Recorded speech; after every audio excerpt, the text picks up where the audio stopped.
Voici le Honda CR-V 2025 en version hybride. Est-ce une meilleure voiture que le fameux Toyota RAV4? Est-ce que Honda va établir une dominance sur le chouchou des Québécois et des Canadiens? On vous dit tout ça dans un nouvel épisode de Plus de Millage. Allons-y!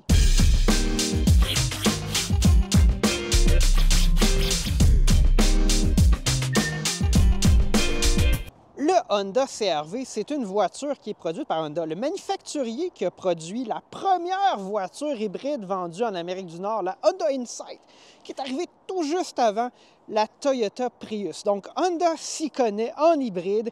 Ils ont des stratégies quand même différentes de celles de Toyota, qui offrent beaucoup de véhicules avec une électrification de leur motorisation thermique. Donc aujourd'hui, on va vous parler plus dans le détail du CR-V. On va aussi faire des petits parallèles parce que je suis actuellement un propriétaire de RAV4, mais j'ai aussi déjà eu un CR-V, la deuxième ou troisième génération de CR-V. Un CR-V 2004 que j'ai adoré, c'était ma première voiture. Donc, on pourrait dire que je m'y connais en CR-V et en RAV4 et je suis tout mitigé après avoir essayé le CR-V. C'est vraiment venu chambouler plusieurs de mes perceptions. Je vais vous partager ça aujourd'hui. On va vous parler de la motorisation, des caractéristiques qui différencient ce véhicule-là des autres hybrides sur le marché, vous présenter l'intérieur, l'amener sur la route et vous partager nos conclusions par la suite. Parlons maintenant de ce qu'il y a sous le capot de notre Honda CR-V.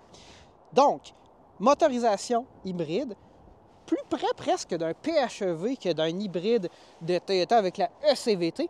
On va essayer d'aller peut-être un peu plus dans le détail que ce que vous avez vu dans d'autres revues et essais de cette voiture-là.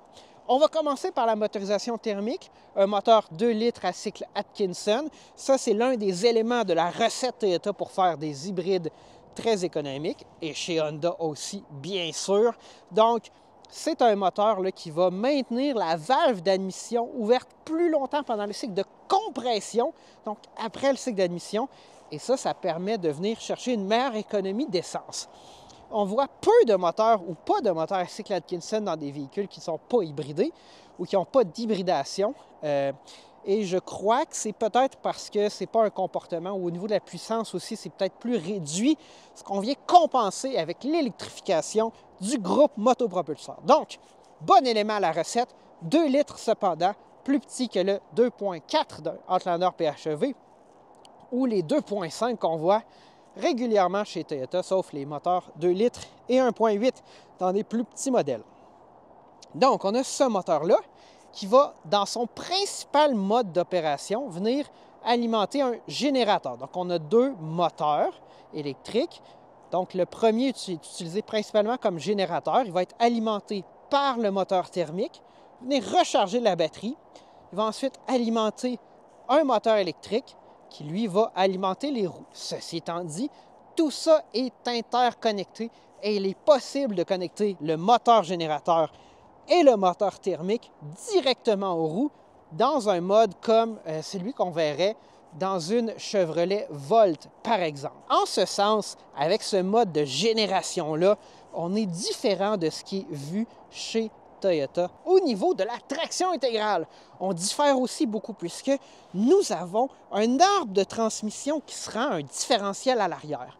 Donc, dans la plupart des voitures hybrides à traction intégrale qu'on connaît aujourd'hui, qui sont sur des plateformes de voitures comme le CR-V, généralement, ce qu'on a, c'est un moteur électrique à l'arrière qui est alimenté par la batterie et qui alimente les roues arrière, et c'est le seul mode de propulsion des roues arrière. Pas d'arbre de transmission. Chez Honda, on est plus près d'un système de traction intégrale typiquement vu sur des VUS thermiques où il va y avoir un arbre de transmission qui part de l'avant du véhicule vers un différentiel, pas de moteur électrique à l'arrière. Donc, plus près d'une transmission intégrale standard, cela va probablement permettre d'avoir plus de puissance à l'arrière que vers un hybride Toyota, mais là, je n'ai pas fait de calcul. C'est beaucoup plus près dans le comportement routier, justement, d'une voiture thermique à traction intégrale où est-ce qu'on a beaucoup de contrôle sur les roues arrière, contrairement à un système Toyota où il y a peu de puissance à l'arrière. Ça se compare différemment cependant d'un Outlander PHEV où là on a une motorisation plus puissante à l'arrière qui vient quand même faire le travail, là, facile de faire des dérapages contrôlés. Dans un Outlander PHEV, beaucoup de couple à l'arrière. Donc, plus traditionnel à ce niveau-là, les arbres de transmission là, des VUS japonais, ce sont typiquement une pièce très intégrée avec des joints universels intégrés. Et à très long terme, là, plus de 10 ans, 200 000 km, plus de 10 ans, 200, 250 000 km, là, ça peut être une pièce qu'on a besoin de faire remplacer. C'est généralement possible d'en acheter sur le marché secondaire à prix raisonnable ou des modèles d'origine reconstruits aussi à prix raisonnable. C'est environ 1 heure là, le remplacement chez un mécanicien certifié. Donc, c'est vraiment pas quelque chose à être inquiet, mais c'est un élément là, de fiabilité. Si on compare à Toyota, il n'y a pas d'arbre de transmission, mais les VUS électrifiés, là, le RAV4 particulièrement chez Toyota, sont reconnus là, pour avoir un défaut critique au niveau du connecteur électrique pour la motorisation arrière. Donc, peut-être qu'ils ont échangé un élément de fiabilité ou problème de fiabilité potentiel pour un autre. Donc, il ne faut vraiment pas s'inquiéter. Mais je vais quand même vous raconter une petite anecdote parce que quand j'avais mon CR-V en 2004, mais là, ça se passait probablement plus aux environs de 2011-2012. Il y avait plus de 240 000 km. Le joint était probablement très lousse. Ça avait beaucoup de jeux à l'arrière. Et puis là, je suis passé sur une chaîne de trottoir. Ça lui a donné le coup de grâce. Il est tombé. Il y avait une petite strap en dessous qui le retenait. Donc, plutôt que de tomber au sol, il était retenu par la petite strap et on pouvait conduire à très basse vitesse pour se rendre au garage. Fait que ça, là, c'est une de mes petites anecdotes, mais ne vous inquiétez pas, comme je disais, c'est la différence qu'on a. Je préfère avoir un joint universel conventionnel ou un arbre de transmission conventionnel que le problème potentiel de corrosion des connecteurs qu'on connaît chez Toyota. Au niveau de la consommation d'essence, bon là, on a beaucoup parlé, mais on a le moteur axé Atkinson, très positif au niveau de la consommation. La traction intégrale plus conventionnelle, puis un mode de génération aussi où est-ce qu'il y a des pertes à la génération, ainsi qu'à la recharge de la batterie, à la décharge de la batterie, l'alimentation du moteur électrique. Ça fait qu'on consomme environ 1 litre au 100 de plus que le RAV4. Je vais afficher les codes de consommation exacts ici à l'écran. C'est cependant beaucoup moins de consommation d'essence qu'un Outlander PHEV en mode hybride qui là, va consommer environ 2 litres au 100 de plus que le Honda CR-V. Donc, c'est quand même très bien, mais pas le leader dans son segment à ce niveau-là. Cependant, ça vient, et on va vous le dire là, dans l'essai routier, avec un agrément de conduite beaucoup mieux que chez Toyota. Donc, c'est un compromis très acceptable à mon sens. Parlons maintenant de l'intérieur de ce Honda CR-V. Beaucoup plus sobre que la plupart des véhicules dans le segment, je dirais. Bien équipé tout de même. Bon, on a des surfaces moussées, on a des boutons au volant, puis un peu sur la console, mais on se limite presque exclusivement aux commandes du système de ventilation. Puis honnêtement, je suis là, bon, il y a tellement moins de boutons que dans mon Outlander, mais en même temps, il n'y a jamais rien que je cherchais que je n'avais pas de besoin. On a un écran relativement modeste dans ses dimensions, avec un bouton pour le volume, un bouton pour changer, des boutons pour changer les postes de radio, revenir en arrière, revenir à l'écran principal. Bon, oui, on s'est habitué avec des écrans souvent de 12 pouces ou plus dans d'autres modèles, mais on a-tu vraiment besoin de plus que ça? Personnellement, là, je suis, disons, quelqu'un qui croit qu'on donne un petit écran de 6-8 pouces aux gens avec Android Auto, Apple CarPlay sans fil, et ça répond aux besoins de tout le monde. J'aime beaucoup ces petites bouches de ventilation-là qui sont intégrées. Ça a l'air un peu bizarre au premier coup d'œil, puis finalement, on réalise que c'est super bien, puis c'est un bel élément de design. Bon, il y a le chargeur à induction et tout, mais il y a, comme on dit en anglais, all you need, nothing you don't. C'est vraiment le chapeau à Honda. C'est comme rafraîchissant de voir un intérieur un peu plus sobre. Je disais ça en essayant la K4 récemment. Mais là, je pense que Honda a vraiment relevé la barre. Puis surtout, pour en avoir eu un, puis en avoir conduit plusieurs, on se sent dans un CR-V. C'est pas quelque chose de nouveau, là. C'est pas Honda est revenu en arrière. C'est plus qu'ils ont réussi à conserver la personnalité de ce véhicule-là au fil là, des presque 30 dernières années, depuis son introduction en tant qu'année modèle 1996, au Canada. Et puis, écoutez, c'est excellent. On va maintenant passer à l'arrière. À l'arrière du CR-V, on demeure dans la sobriété. Vous voyez, plastique dur ici, on avait des plastiques souples à l'avant. Ça, c'est quand même un petit reproche que je vais faire à Honda. Hein. On donne des matériaux de, entre guillemets, moindre qualité aux gens à l'arrière, mais ça ne change rien fondamentalement. Mais j'avais remarqué ça quand j'avais essayé la Civic là, de précédente génération, quand elle a été introduite, qui est d'ailleurs une excellente voiture. Siège chauffant à l'arrière, 2 petites prises USB-C, un bon dégagement pour les jambes, correct pour la tête. Moi, je dirais que c'est un... Ouais, quand on est en position, là, c'est correct. Pas de toit panoramique, donc ça, c'est quelque chose que d'autres constructeurs vont faire. À savoir si ça vous intéresse. Moi, personnellement, je m'en fous complètement.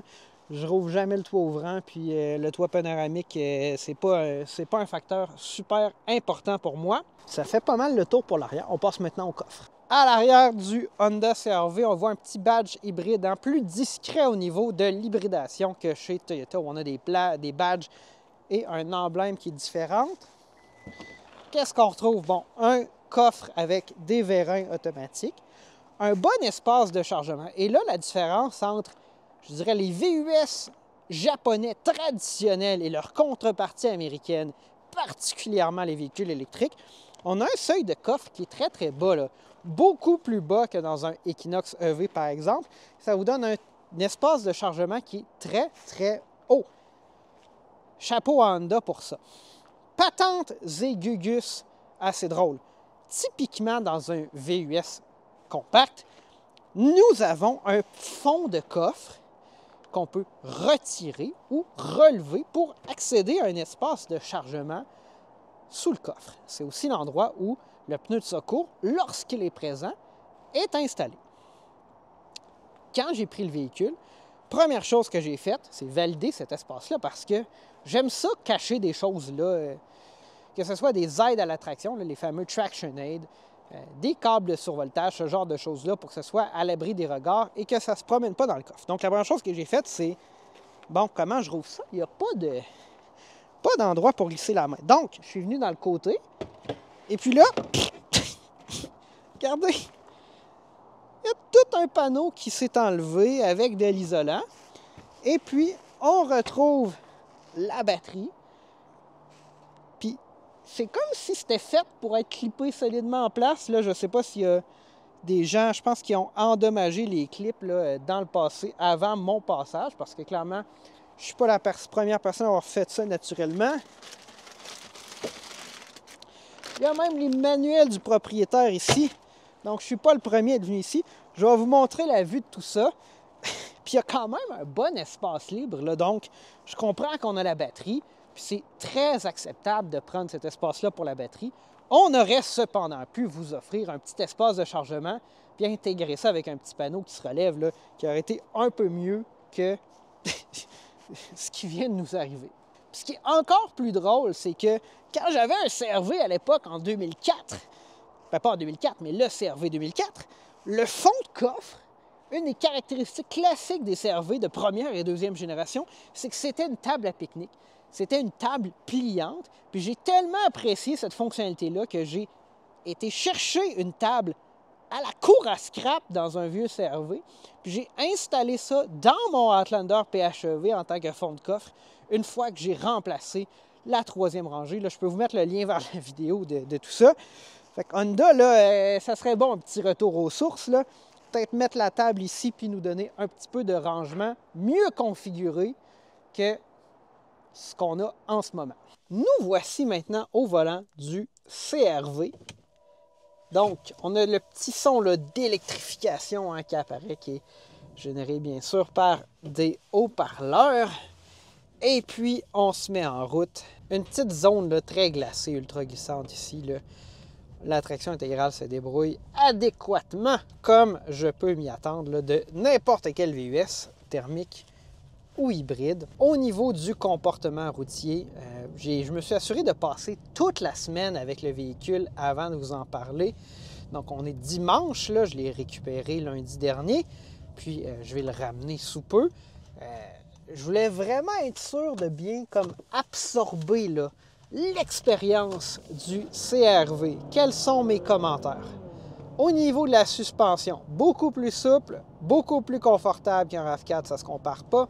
Depuis la génération qui est apparue en 2017, je pense que Honda a vraiment relevé la barre au niveau de la dynamique de conduite et ce sont des véhicules qui ne se comparent plus. Le CR-V est plus souple, plus confortable, plus dynamique. On sent que c'est un véhicule qui est mieux connecté à la route. On le sent en quelque sorte plus léger que le RAV4.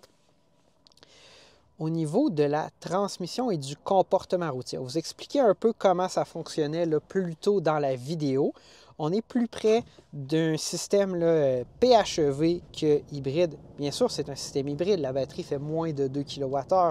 Ce n'est pas un PHEV, mais je veux dire que par son architecture, avec le moteur principalement utilisé comme une génératrice, bien là, oui, on est plus près d'un PHEV. On va avoir des moments, par exemple, on va dire en régime permanent, où le moteur thermique va s'activer et se désactiver au fil de la conduite juste pour recharger la batterie, alors que c'est le moteur électrique qui génère la plupart de la puissance requise au déplacement, de l'énergie mécanique du moins.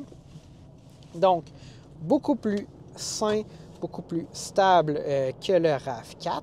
Au niveau de la puissance, on a un 200 chevaux environ, légèrement plus de 200 chevaux.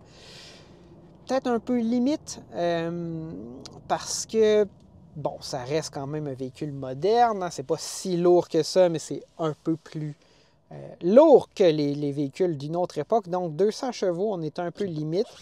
Si on fait une pleine accélération, le moteur thermique se fait entendre, on simule des rapports de vitesse et ça contribue à avoir, disons, une impression de vitesse et d'accélération. C'est un des défauts des CVT, mais généralement, on les programme de cette manière-là parce que même si c'est un peu moins efficace, d'un point de vue, disons, perception, ça vous donne l'impression que vous accélérez plus et c'est ce qu'on fait. Bien qu'on soit principalement mu par la motorisation électrique du véhicule, ça ne se sent pas vraiment. On a vraiment plus l'impression de conduire un thermique ou une voiture conventionnelle. Je ne dis pas ça dans le sens négatif, en fait, c'est très positif parce que c'est connu et rassurant comme comportement. Je n'ai pas pu essayer dans la neige le véhicule cette semaine, mais je pense que de la manière que l'architecture est faite, on a plus le comportement justement d'un VUS typique. On va être capable d'envoyer plus de puissance à l'arrière qu'un système hybride Toyota, donc ça c'est bien.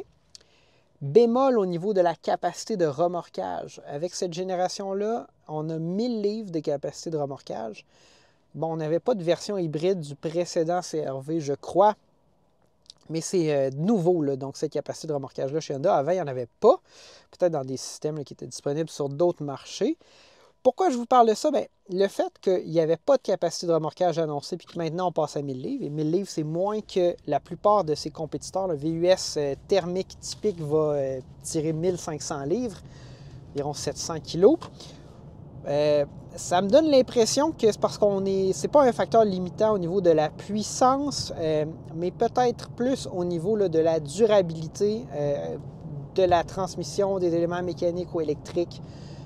Peut-être que si on applique une grande puissance pendant trop longtemps, ça posera des problèmes de durabilité ou de surchauffe, je ne sais quoi.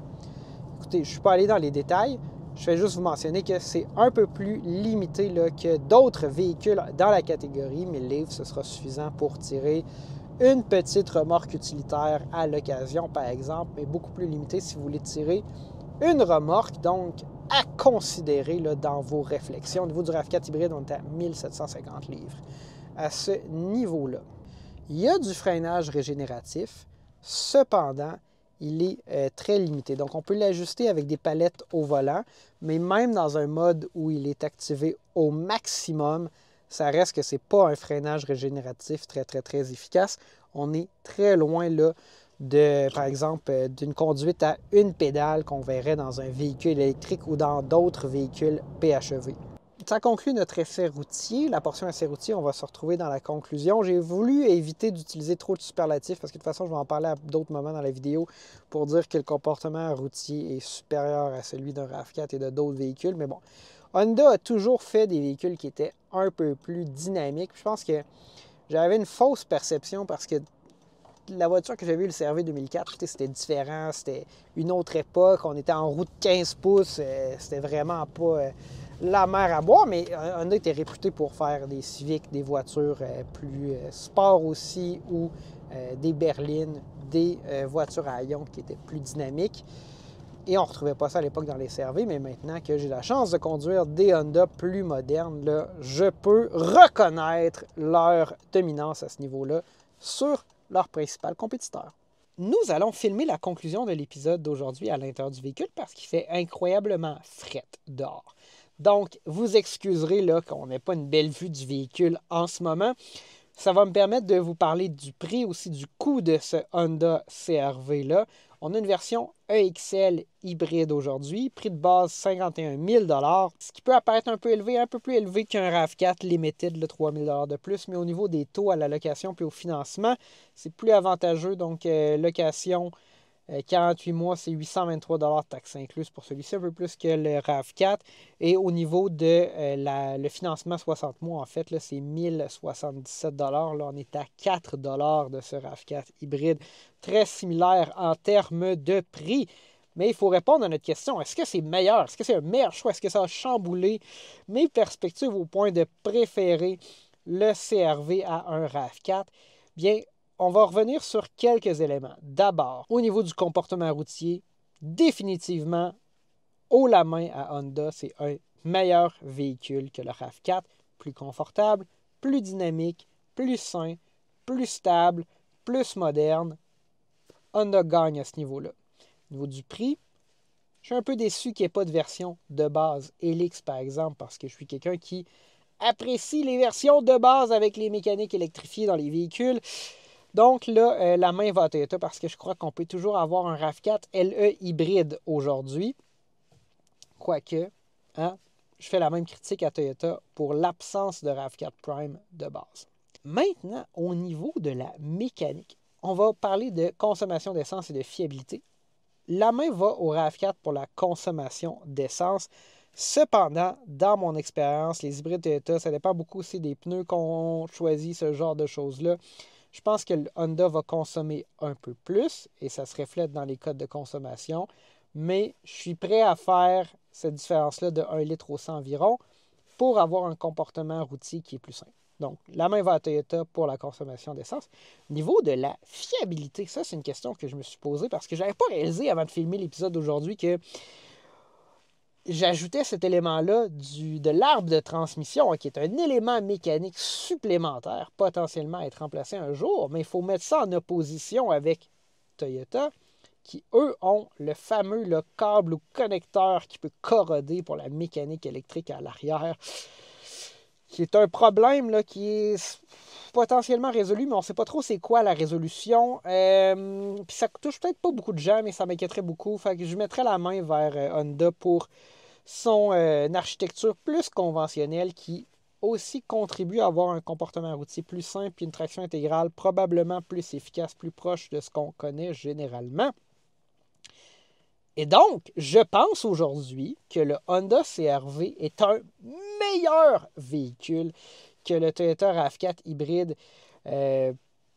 Puis, honnêtement, là, ça fait probablement un bon moment que c'est vrai. Il fallait qu'Honda arrive avec une mécanique hybride pour être plus économique, pour aller chercher là, quelque chose de plus intéressant à ce niveau-là. Un peu déçu au niveau du prix de base. Là. Ça va être assez dispendieux, ce véhicule-là, mais je pense que c'est un meilleur véhicule intérieur, plus sobre que chez Toyota, plus moderne.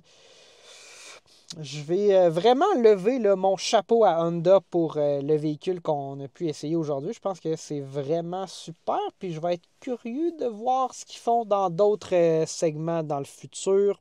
Si vous avez aimé l'épisode d'aujourd'hui, je vous invite vraiment à vous abonner si vous n'êtes pas déjà abonné. Le 2 tiers environ de nos vues viennent de gens qui ne sont pas abonnés. Vous pouvez cliquer sur la petite cloche pour être notifié la prochaine fois qu'une vidéo est disponible. Puis ça nous aide à produire plus de contenu de qualité comme celui d'aujourd'hui. C'était Gabriel pour Plus d'Émilage. On se dit à la prochaine.